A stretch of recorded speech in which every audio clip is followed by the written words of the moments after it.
सर्वेभ्यो नमो नमः। स्वागतम अस्ति संस्कृत कक्षायां। प्यारे बच्चों, आप सभी का मेरे YouTube चैनल प्रियम संस्कृतम पर हार्दिक स्वागत है। बच्चों, कई दिनों से कुछ बच्चे रिक्वेस्ट कर रहे थे कि 9th क्लास का सैम्पल पेपर पोस्ट करूं, तो उनकी रिक्वेस्ट को ध्यान में रखते हुए आज मैं कक्षा 9वीं का फर्स्ट टर्म बेस्ड जो आपका सैम्पल पेपर है उसको सॉल्व करूंगी। आप लोग इसे ध्यान से देखिएगा क्योंकि आपका जो पेपर होगा वो इसी पैटर्न पर बेस्ड होगा। तो आइए शुरू करते हैं आज की इस वीडियो को। बच्चों, सबसे पहले मैं आपको सिलेबस के विषय में बता देती हूँ। वैसे आपके सिलेबस पे मैंने पूरी वीडियो बनाई है, यहाँ पर आपको मैं शॉर्ट में बताने जा रही हूँ कि आपको फर्स्ट टर्म पेपर के लिए क्या क्या चीज़ें पढ़नी है।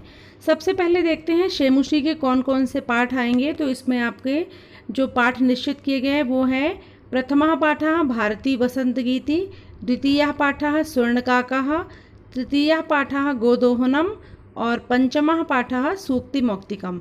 ये 4 पाठ आएंगे शेमुशी से। और इसके अलावा जो आपके अनुपयुक्त व्याकरण है उनमें से क्या क्या आएगा उसको देखते हैं। पहला क्वेश्चन होगा संधि का, जो कि 4 अंक के लिए होगा। और संधि आपसे स्वर संधि, व्यंजन संधि और विसर्ग संधि के कुछ नियम हैं जो पूछे जाएंगे। दूसरा है शब्द रूपाणी, अजंत शब्द और सर्वनाम शब्दों के रूप पूछे जाएंगे, ये 4 अंक के लिए होगा। फिर तीसरा प्रश्न होगा आपका धातु रूप का, जिसमें परस्मय पद धातु का लट, लृट और लंग लकार पूछे जाएंगे, ये प्रश्न भी 4 अंक के लिए है। नेक्स्ट है क्वेश्चन नंबर 4 जो है वो उपपद विभक्ति का होगा, जिसमें आपसे द्वितीय, तृतीया और चतुर्थी विभक्तियों से संबंधित प्रश्न पूछे जाएंगे 3 अंक के लिए। प्रश्न संख्या 5 प्रत्यय की होगी, जो इसमें आपको त्वा, तुमुन और लेप ये प्रत्यय पूछे जाएंगे और इसके लिए 4 अंक निर्धारित किए गए हैं। प्रश्न संख्या 6 जो है वो संख्या से संबंधित होगी, 1 से लेकर 50 तक की संख्याओं के संस्कृत में नाम, ये आपसे पूछे जाएंगे, 3 अंक के लिए है ये प्रश्न। नेक्स्ट है क्वेश्चन नंबर 7 उपसर्गाः, जो उपसर्ग यहाँ पर दिए गए हैं आ, वी, प्रति, उप, अनु, निर, प्रा, अधि, अप, नि और अव, ये उपसर्ग पूछे जाएंगे और ये 3 अंक के लिए होगा ये प्रश्न। इसके बाद प्रश्न संख्या 8 जो है वो प्रश्न निर्माणम का होगा। इसमें आपके प्रश्न जो चैप्टर ऊपर दिए गए हैं इनमें से शब्द पूछे जाएंगे, सेंटेंस पूछे जाएंगे, उसमें आपको प्रश्नवाचक शब्द लिखना रहेगा और ये 5 अंक के लिए होगा इसमें जो है वो। इसके बाद जो अगला प्रश्न है प्रश्न संख्या 9 जो है वो प्रसंगानुसारम अर्थ चिन्हुत, ये वाला होगा, जिसमें प्रसंग के अनुसार आपको अर्थ बताना होगा शब्दों का। ये प्रश्न जो है वो 4 अंक के लिए है। और आपके प्रश्न पत्र का अंतिम प्रश्न जो है वो भाषिक कार्यम होगा, प्रश्न संख्या 10, जिसमें आपसे शब्दार्थ, विलोम, कर्ता, क्रिया, विशेषण, विशेष्य, ये सारी चीज़ें पूछी जा सकती हैं और ये जो है वो 6 अंक के लिए होगा। तो बच्चों, ये था आपके पाठ्यक्रम, जो आपके पाठ्यक्रम आना है फर्स्ट टर्म में, उसका एक संक्षिप्त परिचय था जो मैंने आपको भी दिया है। अब हम देखते हैं प्रश्न संख्या 1 जो आपके प्रश्न पत्र में आएगी। पहला प्रश्न है आपका अधोलिखित वाक्येषु रेखांकित पदस्य संधिम संधि विच्छेदम व चिनुत प्रश्न चतुष्टयम। 4 प्रश्न आपको करने हैं और इसमें आपको कहीं पर संधि बतानी है, कहीं पर संधि विच्छेद करना है। पहला है तवा कर्ण वीणाम अदीनाम नदीनाम। अब इसमें तवा कर्ण शब्द को अलग अलग करना है। ऑप्शन में है तवा कर्ण, तव आकर्ण, तव वाकर्ण और तवा आकर्ण। तो इसका सही उत्तर जो है वो खा नंबर है, तव प्लस आकर्ण, यहाँ पर दीर्घ संधि है। दूसरा शब्द है सूर्य प्लस उदयात प्राग ग्रामात बहि आगतव्यम। अब यहाँ पर सूर्य प्लस उदयात ये शब्द है, इसको आपको संधि करना है। इसमें ऑप्शन में है सूर्योदयात, सूर्योदयात, सूर्योदयात और सूर्यदयात। तो आपका जो सही उत्तर होगा वो गा नंबर है, सूर्योदयात। यहाँ पर गुण संधि हुई है, सूर्य में या में आ है और आगे ऊ है, आ और ऊ मिलकर के ओ हो गया है। अगला शब्द है बालिका तद्दिनात धनिका संजाता। तद्दिनात शब्द को अंडरलाइन किया गया है, इसका आपको संधि विच्छेद बताना है। ऑप्शन में है तदादिनात, तत्दिनात, तद्दिनात और तद्दिनात। तो आपका जो सही उत्तर है वो खा नंबर है, तत्दिनात। यहाँ पर ता जो है वो अपने वर्ग के तीसरे वर्ण में परिवर्तित हो गया है। यह व्यंजन संधि का उदाहरण है। चौथा ऑप्शन है शिवास्ते संतु पंथानाः। इसमें शिवास्ते शब्द को अंडरलाइन किया गया है। इसका विच्छेद आपको बताना है। ऑप्शन में है शिवा अस्ते, शिवास्ते, शिवास अस्ते और लास्ट में है शिवाह प्लस ते। तो इसका जो सही उत्तर होगा वो घ नंबर है, शिवाह प्लस ते। ये व्यंजन संधि का उदाहरण है। उसमें एक नियम है कि विसर्ग के बाद अगर ता या था आता है तो विसर्ग के स्थान पर दंत्य सा हो जाता है। तो यहाँ पर देखिए विसर्ग है, उसके बाद ता आया है, इसलिए उसमें जब हमने संधि किया तो स्तिवास्ते बना। पांचवा प्रश्न है विपरीता गति ही प्लस यस्य। यहाँ पर गति ही प्लस यस्य शब्द दिया हुआ है, इसमें आपको संधि करनी है। ऑप्शन में है गतिर्यस्य, गतिरस्य, गति यस्य और गतेरस्य। तो जो सही उत्तर होगा वो पहला ऑप्शन है का नंबर, गतिर्यस्य। विसर्ग संधि का उदाहरण है, यहाँ पर विसर्ग को रा हो गया है। दूसरा प्रश्न है वाक्येषु रिक्त स्थानेषु शब्द रूपाधारेण उचित विभक्तिम चिनुत। यानी आपको सही शब्द रूप को चुनना है। यहाँ पर 4 अंक के लिए ये प्रश्न है, 4 आपको करने हैं। पहला है डैश विद्यालये आनंदेन क्रीडन्ति स्म। यहाँ पर कर्ता नहीं दिया है। कर्ता आपको ऑप्शन में से देखना है, बालकेन, बालकाः, बालकानाम और बालकैः। तो आपका जो सही उत्तर होगा वो खा नंबर होगा, बालकाः, क्योंकि क्रिया जो है वो प्रथम पुरुष बहुवचन की है, तो कर्ता भी प्रथम पुरुष बहुवचन का होगा और बालकाः जो है वो प्रथम पुरुष बहुवचन का कर्ता है। दूसरा है अध्यापिका डैश प्रश्नम पृच्छति। अब यहाँ पर कर्म नहीं है, कर्ता और क्रिया लिखा हुआ है। तो किससे प्रश्न पूछती है अध्यापिका? तो आपका जो उत्तर होगा वो होगा छात्राम। गा नंबर जो है ये सही उत्तर होगा, क्योंकि कर्म में हमेशा द्वितीया विभक्ति लगती है। तो यहाँ पर आपका सही उत्तर होगा छात्राम। क्वेश्चन नंबर 3 है, इसमें डैश नित्यम देवम नमामः। अब यहाँ पर कर्ता नहीं है, आपको कर्ता इनमें से ढूंढना है। ऑप्शन में है आवाम, मम, में और वयम। कर्ता ढूंढने के लिए सबसे पहले आप क्रिया देखेंगे कि क्रिया किस पुरुष और किस वचन में है। तो नमामः क्रिया जो है वो उत्तम पुरुष बहुवचन में है, तो उत्तम पुरुष बहुवचन का कर्ता क्या होगा? वयम। तो यहाँ पर हो जाएगा वयम देवम नमामः। चौथा है इसमें डैश सर्वत्र सुलभाः न भवन्ति। यहाँ पर कर्ता नहीं है और आपको कर्ता ढूंढना है। ऑप्शन में है साधुम, साधवे, साधवः और साधुनः। तो बच्चों कर्ता जो है वो हमेशा प्रथमा विभक्ति में होता है। तो यहाँ पर प्रथमा विभक्ति का रूप है गा नंबर, साधवः। तो आपका सही उत्तर होगा साधवः।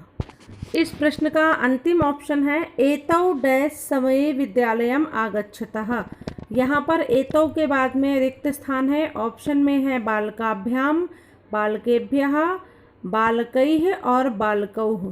तो एतौ जो है वो प्रथमा विभक्ति द्विवचन का रूप है, तो इसके साथ में प्रथमा का द्विवचन का रूप क्या होगा? बालकौ। एतौ बालकौ समये विद्यालयम आगच्छतः। बच्चों प्रश्न संख्या 3 है उचित लकारान चित्वा वाक्यानि पूरयति। लकार यानी आपको क्रियापद चुनना है। पहला है अद्य विद्यालये अधिकाः छात्राः न डैश। ऑप्शन में है स्मः, सन्ति, स्थ और अस्ति। अब यहाँ पर बालकाः जो है वो प्रथम पुरुष, छात्राः जो है वो प्रथम पुरुष एक वचन बहुवचन का करता है, तो क्रिया भी वही लगाएंगे। और यहाँ पर प्रथम पुरुष की क्रिया बहुवचन की क्रिया है वो है खा नंबर, संति। दूसरा है अहम नित्यम स्तोत्रम डैश। अब यहाँ पर अहम जो है वो उत्तम पुरुष एकवचन का करता है, तो आपको उत्तम पुरुष एकवचन की क्रिया यहाँ पर देखनी है। ऑप्शन में है पठति, पठसि, पठामि और पठामः।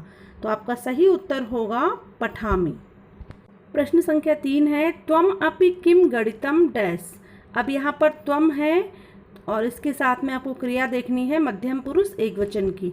तो यहाँ ऑप्शन में है पठिष्यसि, पठिष्यावः, पठिष्यति और पठिष्यन्ति। इन सभी में से मध्यम पुरुष एकवचन की क्रिया है का नंबर, पठिष्यसि। त्वम अपि किम गणितम पठिष्यसि। नेक्स्ट क्वेश्चन है वर्षा कालः अतः कृषकाः क्षेत्रे कार्यम डैश। अब यहाँ ऑप्शन में है कुरुतः, कुर्वन्ति, कुर्मः, कुरुथ।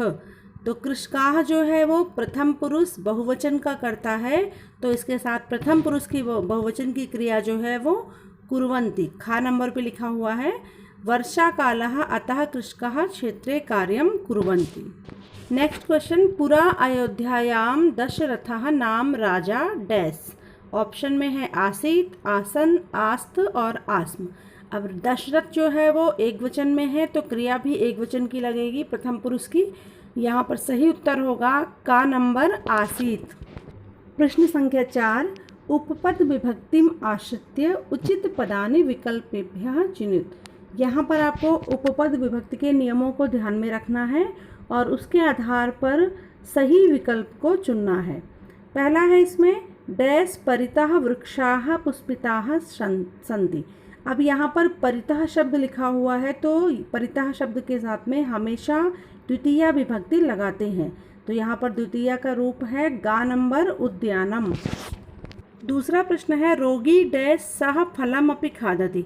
अब यहाँ पर सह शब्द लिखा हुआ है, तो सह के साथ में हमेशा तृतीया विभक्ति लगती है, तो यहाँ तृतीया विभक्ति का रूप है घा नंबर क्षीरेण। रोगी क्षीरेण सह फलम अपि खादति। तीसरा प्रश्न है डैश नमः इति भक्तः वदति।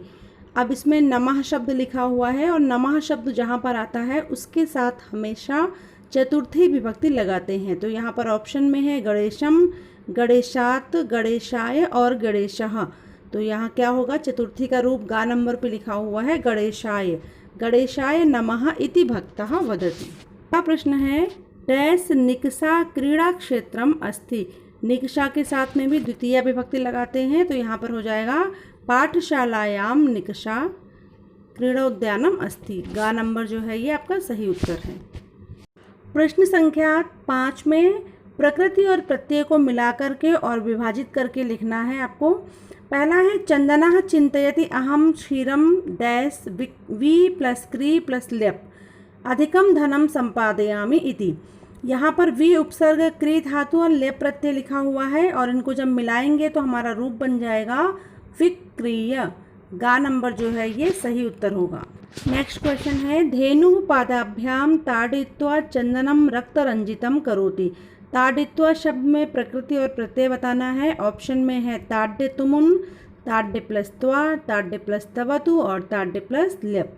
अब इनमें देखिए बच्चों तीनों जो ऑप्शन है आपका का, गा और घा, इनमें अलग अलग प्रत्यय लगे हैं जो नहीं होंगे, यहाँ मैच भी कर रहा है, तो आपका सही उत्तर होगा खा नंबर ताड्य प्लस त्वा। तीसरा प्रश्न है ते निर्गुणम प्राप्य भवन्ति दोषाः। अब यहाँ प्राप्य शब्द को अंडरलाइन किया गया है, इसमें प्रकृति और प्रत्यय होगा। ऑप्शन में है प्राप प्लस ल्यप, प्राप प्लस तुमुन, प्राप प्लस ता और लास्ट में है प्राप प्लस त्वा। तो बच्चों यहाँ पर आपको जो सही उत्तर होगा वो का नंबर होगा प्राप प्लस लेप, क्योंकि लेप प्रत्यय में हमेशा या शेष बचता है और हमेशा ये उपसर्ग वाले शब्दों में लगता है। जिस शब्द में पहले उपसर्ग लगा हो उसमें लेप प्रत्यय लगाते हैं। नेक्स्ट क्वेश्चन है चंदनः मासानंतरम धेनुम दुह प्लस तुमुन आरब्धवान। अब यहाँ दुह शब्द में तुमुन प्रत्यय लगा करके आपको रूप बनाना है। ऑप्शन में है दोग्ध्वा, दोग्धुम, दुग्धवान और दोधयितुम। तो सही उत्तर होगा खा नंबर दोग्धुम। अगला प्रश्न है पिप्पल वृक्षम डैश आगम प्लस लेप बालिका स्वर्ण काकम पश्यति। आगम शब्द में लेप प्रत्यय लगाना है तो आपका रूप बनेगा आगत्य। सेकंड नंबर जो आपका ऑप्शन है आगत्य, पीपल के वृक्ष के नीचे आकर के लड़की ने सोने के कौवे को देखा, तो सही उत्तर होगा खा नंबर। प्रश्न संख्या 6 संख्यावाची पदों को आपको लिखना है। इसमें पहला है नरस्य हस्तयोः प्रायः, ब्रैकेट में 10 लिखा हुआ है, आगे है अंगुल्यः भवन्ति। अब 10 शब्द को आपको संस्कृत में लिखना है तो आपका सही उत्तर होगा खा नंबर 10। सेकंड है एकस्मिन् मासे प्रायः डैश दिनानि भवन्ति। अब यहाँ पर ब्रैकेट में 30 लिखा हुआ है, इसको आपको संस्कृत में लिखना है। तो यहाँ पर ऑप्शन में है विंशतिः, 50, पंचदश और 63। तो आपका सही उत्तर क्या होगा गा नंबर पे 63। नेक्स्ट क्वेश्चन है बालकाः डैश फलानि खादति। ब्रैकेट में 3 लिखा हुआ, अब 3 को संस्कृत में क्या कहते हैं ऑप्शन में है षट, पंच, अष्ट और त्रीणि। तो यहाँ पर आपको पता चल गया होगा आपका सही उत्तर क्या है, घ नंबर त्रीणि। कालिदासः डैश ग्रंथान अलिखत, संख्या लिखी हुई है 7। अब 7 को संस्कृत में क्या लिखेंगे, ऑप्शन में है चत्वारि, सप्त, एकादश और 2। सही उत्तर होगा ख नंबर सप्त। बच्चों प्रश्न संख्या 7 है, अधोलिखित वाक्येषु उपसर्गान विकल्पेभ्यः चिन्हित अथवा योजयत। यहाँ पर उपसर्ग आपको बताना है कि इस शब्द में कौन सा उपसर्ग है। पहला है अतिथि छात्रेभ्यः पारितोषिकम वितरति, रेखांकित पदे कहा उपसर्ग है। यहाँ पर वितरत शब्द में कौन सा उपसर्ग है, तो आप ऑप्शन में है आ, उप, वी और अनु। सही उत्तर होगा ग नंबर वी। दूसरा है रात्रौ चौरः गृहं डैश प्लस विष्टः रिक्त स्थाने कहा उपसर्गः भवितुम अर्हति। यहाँ पर विष्टः शब्द से पहले कौन सा उपसर्ग हो सकता है, ऑप्शन में है अधि, अव, निर और प्रा। तो यहाँ पर आपका सही उत्तर होगा घ नंबर प्रा, रात्रौ चौरः गृहं प्रविष्टः। प्रश्न है पुत्री मातरम अनुगच्छति, रेखांकित पदे कहा उपसर्गः। अनुगच्छति शब्द में कौन सा उपसर्ग है, ऑप्शन में है उप, अव, अनु और प्रा। तो आपको उत्तर पता चल गया होगा, इसका सही उत्तर क्या होगा, ख नंबर अनु। नेक्स्ट क्वेश्चन है तम निवारयन्ति सा प्रार्थयति, रेखांकित पदे कहा उपसर्गः। निवारयन्ति शब्द में कौन सा उपसर्ग है, ऑप्शन में है निर, अधि, वी और नी। तो आपका सही उत्तर होगा घ नंबर नी उपसर्ग। प्रश्न संख्या 8 है, अधोलिखित वाक्येषु रेखांकित पदानि आश्रित्य प्रश्नवाचकम पदम चिनुत। यहाँ पर आपको जो रेखांकित शब्द हैं उनकी जगह पर प्रश्नवाचक शब्द चुनना है। पहला है स्वर्ण काकम निवारयन्ति बालिका प्रार्थयत। स्वर्ण काकम को अंडरलाइन किया गया है। ऑप्शन में है कस्य, केशाम, कम और किम। तो आपका सही उत्तर होगा ग नंबर कम। सेकंड है लुब्धा वृद्धा स्वर्ण काकस्य रहस्यम अभिज्ञातवती। स्वर्ण काकस्य शब्द को अंडरलाइन किया गया है, ये मैच भी कर रहा है। ऑप्शन में है का, कस्याः, कासाम और कस्य। तो सही उत्तर होगा घ नंबर कस्य। तीसरा प्रश्न है मोदकानि पूजा निमित्तानि रचितानि सन्ति। अब यहाँ पर मोदकानि शब्द को अंडरलाइन किया गया है। ऑप्शन में है किम, कस्याः, कानि और के। तो सही उत्तर होगा ग नंबर कानि। चौथा प्रश्न है मल्लिका स्वपतिम चतुरतमम मन्यते। अब यहाँ पर चतुरतमम को अंडरलाइन किया गया है। तो ऑप्शन में है कम, कीदृशम, कया और को। सही उत्तर होगा ख नंबर कीदृशम। मल्लिका स्वपतिम कीदृशम मन्यते, अपने पति को वो कैसा मानती थी। प्रश्न संख्या 8 का 5वां प्रश्न है खला नाम मैत्री आरंभ गुरुभी भवती। अब यहाँ पर खला नाम शब्द को अंडरलाइन किया गया है। ऑप्शन में है केसाम, काम, कासु और काह। तो सही उत्तर होगा का नंबर केशाम। और इसका छठा प्रश्न है धर्म सर्वस्वम श्रुत्वा आवर्ध्यताम। इसमें धर्म सर्वस्वम को अंडरलाइन किया गया है। ऑप्शन में है केन, किम, काम और कस्य। तो आपका सही उत्तर होगा ख नंबर किम श्रुत्वा। बच्चों आपके प्रश्न पत्र का 9वां प्रश्न जो है वो प्रसंगानुसारम अर्थम चिनुत ये होगा। इसमें 5 प्रश्न होंगे जिनमें से आपको 4 करने होंगे। तो पहला प्रश्न देखते हैं नादंदी सस्यम खलु वारिवाहा। वारिवाहा शब्द को अंडरलाइन किया गया है, इसका सही अर्थ आपको बताना है। तो ऑप्शन में है प्रवाहा, विवाहा, मेघा और समूहा। तो वारिवाहा शब्द का अर्थ होता है बादल। तो बादल का यहाँ पर पर्यायवाची क्या लिखा है, मेघा। तो सही उत्तर होगा आपका ग नंबर मेघा। सेकंड है येषाम मरालय सह विप्रयोगः। मरालय शब्द को अंडरलाइन किया गया है। ऑप्शन में है हंसई है, विरलई है, तरलई है और काकई है। तो मरालय शब्द का मतलब होता है हंस। तो सही उत्तर होगा का नंबर हंसई है। थर्ड है निनादय वीणाम अये वाणी वीणाम। वाणी शब्द को अंडरलाइन किया गया है। ऑप्शन दिया है प्राची, प्राणी, देवी, सरस्वती और लक्ष्मी। तो वाणी शब्द जो है वो सरस्वती का विशेषण है। तो आपका सही उत्तर होगा ग नंबर सरस्वती। चौथा प्रश्न है तस्याह च एका दुहिता विनम्रा मनोहरा च आसीत। दुहिता शब्द का अर्थ आपको बताना है। ऑप्शन में दिया है विहिता, पुत्री, सविता और वृद्धा। दुहिता का अर्थ होता है पुत्री। और पांचवा है वृत्तम यत्नेन संरक्षित। वृत्तम शब्द का आपको अर्थ बताना है। ऑप्शन दिया है चित्तम, आचरणम, विनम्र और मत्तम। तो वृत्तम का सही शब्द होगा खा नंबर आचरणम। बच्चों, आपके प्रश्न पत्र का अंतिम प्रश्न जो है वो भाषिक कार्यम का होगा, प्रश्न संख्या 10। इसमें जो अंडरलाइन शब्द होंगे उनके आपको अर्थ पूछे जाएंगे, या जो भी उसमें पूछा जाए वो बताना रहेगा। जैसे पहला है बसंते रसंती ही सरसा रसालाह। अब यहाँ रसालाह शब्द को अंडरलाइन किया गया है, इसका आपको अर्थ बताना है। ऑप्शन में है विशालाह, आम्राह, सरलाह और वसंते। तो रसालाह शब्द का अर्थ होता है आम। तो सही उत्तर क्या होगा? खा नंबर आम्राह। दूसरा प्रश्न है मदीया माता अतीव निर्धना विद्यते, अत्र निर्धना इति पदस्य किम विशेष्य पदम। यहाँ पर निर्धना शब्द का आपको विशेष्य बताना है। तो ऑप्शन में है अतीव, विद्यते, माता और मदीया। तो सही उत्तर होगा माता, क्योंकि निर्धना शब्द जो है वो किसकी विशेषता बतला रहा है? माता की। थर्ड है त्वं शीघ्रम एव स्वगृहम गच्छ, अत्र शीघ्रम इति पदस्य किम विलोम पदम। शीघ्रम का विलोम पद आपको बताना है। ऑप्शन में है त्वम, मंदम, गच्छ और स्वगृहम।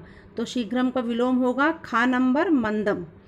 चौथा प्रश्न है आत्मनः प्रतिकूलानि परेषां न समाचरेत, अत्र वाक्ये किम क्रियापदम। इस वाक्य में आपको क्रियापद बताना है। ऑप्शन है प्रतिकूलानि न समाचरेत और परेशान। तो क्रियापद होगा आपका गा नंबर समाचरेत। प्रश्न संख्या 10 का पांचवा प्रश्न है परोपकाराय सताम विभूतयः, वाक्ये विभूतयः इति पदस्य किम पर्यायवाचकम। विभूतयः शब्द का पर्यायवाची पूछा गया है। ऑप्शन में है धनानि, मतयः, सताम और कृतयः। तो आपका सही उत्तर होगा का नंबर धनानि। विभूति का मतलब होता है धन या संपत्ति। छठा प्रश्न है जीवनम भंगुरम सर्वम यथैसह मृत्तिका घटः, अत्र जीवनम अस्य किम विशेषणम। यहाँ पर जीवन का विशेषण पूछा गया है। ऑप्शन में है ऐसा, यथा, भंगुरम और घटः। तो आपका सही उत्तर होगा गा नंबर भंगुरम, जीवनम भंगुरम। आठवां प्रश्न है इसका नाथ अति अनुचितम कृतम आवाभ्याम, वाक्ये उचितम इति पदस्य विलोम पदम किम। इस वाक्य में उचितम का विलोम पद कौन सा है? ऑप्शन दिया है आपको अनुचितम, अति, कृतम और आवाभ्याम। तो यहाँ आपका सही उत्तर होगा का नंबर अनुचितम। तो बच्चों, ये था आपका फर्स्ट टर्म का सैम्पल पेपर, जो कि आपके सभी पाठों पर आधारित था। व्याकरण के और शेमुशी के जो आपके पाठ आ रहे हैं उन पर आधारित था ये प्रश्न पत्र। आशा करती हूँ इस प्रश्न पत्र को पढ़ करके आप सभी लाभान्वित होंगे। और अगर आपको ये वीडियो अच्छी लगे तो लाइक, शेयर और कमेंट करना ना भूलें। आपकी कमेंट जो है वो मुझे हमेशा प्रेरित करते रहते हैं। उसके लिए आप सभी का बहुत बहुत धन्यवाद। मिलती हूँ फिर एक नए विषय के साथ। तब तक के लिए धन्यवादः। नमो नमः। पुनः मिलामः।